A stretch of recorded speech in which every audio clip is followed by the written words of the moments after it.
I got a challenge for you. Name a well-known artist who has passed away and hasn't dropped any posthumous albums or songs. I know it's tough, but there's only 1 to 2 artists that come to my mind. We'll get to it later in the video. When it comes to the music industry, there's some things that seem eerily strange when labels decide to gather up leftover songs the now deceased artist had never intended to release, then proceed to package it up, promote it, and release it to fans solely for profit. Of course, we'd love to believe that they just wanted to provide fans with one last chance to experience the release from their favorite artist before they died. But when we take albums like these into consideration, it makes you think twice. The sad thing is, most of these artists are signed to record labels before they died, and the business only seems to boom since the death date is unfortunately one of the best promo days for an artist as well. For example, when Young Dolph passed away in 2021, his streams increased a whopping 573%. How the hell is that even possible? And literally any artist who has passed away in recent times has more than likely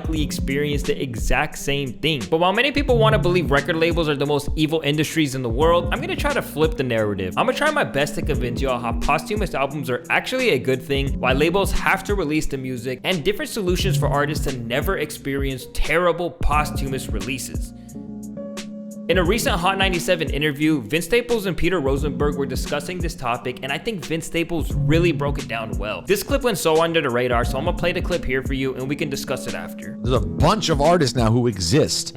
Who will exist so much more when they were dead than when they were alive. And not because they weren't great or didn't impact people, but just because of how quickly they passed. Because when it comes to these systems, they look at you like, oh, you're dead. Now we have something to move with. I don't necessarily know if they care. If they did, man, the album ready in 4 weeks once you die. When you sign a music contract, the contract says they have ownership, no matter how much percentage it is, to the extent of the known universe. Meaning that if they go build a colony on Mars tomorrow, they own your music. This is what we fighting against. So, I want to compare what Vince is saying to the death of one of the greatest Florida rappers of all time, XXXTentacion. He died in June 2018 after 2 robbers saw he had a big bag of cash and was heading to spend it at a local motorcycle shop in Florida. The first posthumous album by XXX label was called Skins in December of 2018, which was about 6 months after his death. Some would argue that this was way too soon and not enough time had passed for those who loved X to grieve about his passing. This was then followed by a deluxe album of his album in 2019 that didn't have any new music, just repackaged loosies and songs. And then the horrific album called Bad Vibes Forever released about 1 year later. I say horrific because this album was just bad, and many fans and critics would agree. This new XXXTentacion album,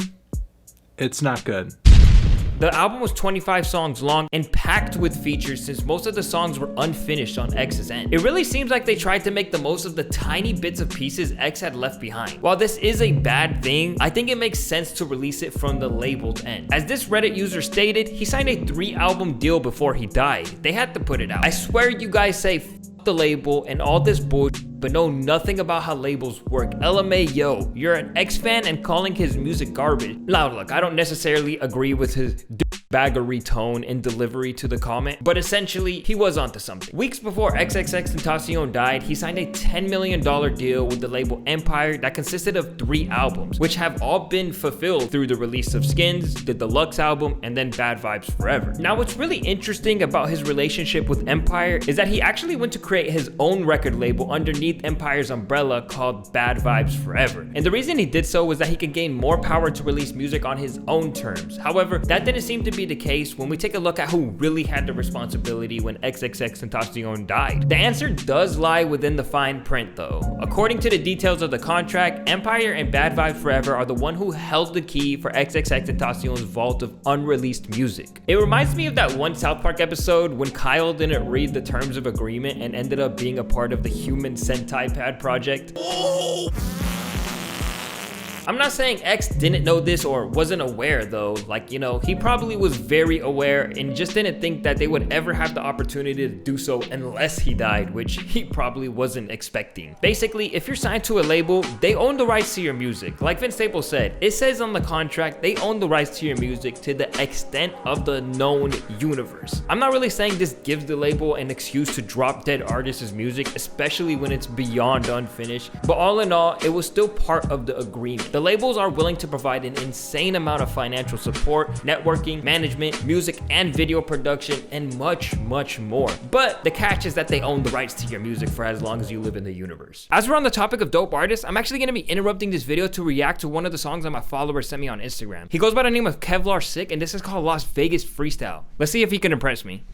Bumpy Johnson, I got the crown. What is going down? Mafia Thompson, I'm spitting rounds like killer clowns. And it's not an option, I keep an axe when I break the ground. We never stop it, take the throne, gotta get the crown. And we keep it popping, never fear, got a battleground. Okay. Money adoption, worldly money, gotta get the pounds. Computer Watson, revealing skills that's profound. Gotta give a halo with a potato like Bobby Johnson. Cause I'm illmatic, the crack addicts like Godson. It's mathematic, the flow savage, the I gotta admit, I really like the use of his multi-syllabs and the fact that he can make the song sound so melodic without even a beat being in the background. Props to you, KevLAR SiiCKK. Thank you for sending your song in so we can react to it on the channel. Make sure you guys go check out the link in the description if you guys fuck with it. Let's get back to the video. All right, just a reminder what the first challenge was. It was to name an artist who has passed away and doesn't have any posthumous releases, which we'll get to by the end of the video. But this next one is even tougher. Name a well-known artist who has never had a song get leaked. I'm gonna just give y'all the answer to this one, because it's no one. But leaks are a huge reason why I think labels should end up releasing music from a deceased artist. Here's why. If we take a look at the case going on with Juice WRLD right now, Juice WRLD died in December of 2019. 2 albums have been released. Legends Never Die was the first one, and I gotta admit, this album sounded complete in terms of a Juice WRLD album. I think that most fans can agree that this album was released really well and that a lot of thought and time was put into the rollout. The second album, called Fighting Demons, dropped in 2021, and although it wasn't as phenomenal of a release as Legends Never Die, it still received positive reviews. The thing is that Juice WRLD's manager and former rapper Lil Bibby has once came out and said that Juice WRLD literally has 3,000 unreleased songs. 3,000, bruh. If this was the case with XXXTentacion's label, I'd say there would be well over 4 albums that have dropped already, and there'd be another one being promoted at the moment as well. However, fans are seemingly so desperate for new Juice WRLD music despite 2 full albums being released already. Almost every month there's another song from Juice WRLD's vault being leaked to the public. Often these songs are fully unmixed and unmastered and still sound like they need so many touch-ups. No one really knows how people are able to get these songs, but there's a headline not too long ago saying that some hackers paid around $500,000 total for Juice WRLD leaks. It shows just how desperate people are for these songs. And Lil Bibby recently came out stating that the leaks are gonna prevent him from dropping more music by Juice WRLD. But fans complain that they're taking way too long to drop Juice WRLD music, so this is essentially what they get. The point I want to make with this one is that if labels don't end up releasing the music, then eventually it will just be leaked, in this day and age at least. And honestly, everyone loses. The fans get to hear more music, sure, but the songs end up being released unmixed, unmastered versions, and only on YouTube or SoundCloud. But even putting them out as an album like Kendrick did wouldn't have been a bad idea, just so we can at least stream the music via Spotify or Apple Music. Moreover, the labels, families, friends, and associates don't make any money from the songs and would therefore have less motivation to push the song since the fans already heard it. I mean, honestly, wouldn't it just be better to properly release them to the public so that everyone eats? One thing that we can all learn from this is that the independent artist route would probably be the best alternative. Nipsey Hussle, for example, passed away in 2019 and we have yet to see any rollouts, singles, albums, or anything else being pushed by his camp. There are talks about his final album being released as an NFT, but all in all, them releasing the final album as an NFT, which deserves a video on its own, shows they clearly aren't rushing it, and there's no way we can perceive this as like a cash grab. On the same note, Mac Miller's posthumous album Circles was a great example of a posthumous release. He died in 2018 by an unfortunate overdose,